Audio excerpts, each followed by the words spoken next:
L'indice SP500 a été créé le 4 mars 1957. Il regroupe 500 entreprises et reflète l'évolution de la valeur boursière des plus grandes entreprises des États-Unis. Il couvre actuellement près de 80% de la capitalisation boursière totale des États-Unis et près de 50% de la capitalisation boursière mondiale. Autant dire que le SP500 est le thermomètre de l'économie américaine, voire de l'économie mondiale. Il est à ce titre plus représentatif que les deux autres indices de référence que sont le Dow Jones et le Nasdaq. Le SP500 est calculé en pondérant chaque entreprise de l'indice par sa capitalisation boursière. Il ne tient pas compte des dividendes. Une entreprise doit être cotée à la bourse de New York ou au Nasdaq pour intégrer l'indice.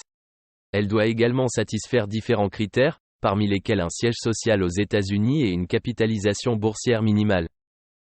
Cependant, il ne suffit pas de satisfaire tous ces critères pour intégrer l'indice. Les entreprises sont sélectionnées par un comité spécifique qui décide des entreprises à intégrer et de celles à exclure. Alors, faut-il investir dans le SP500 ? Oui.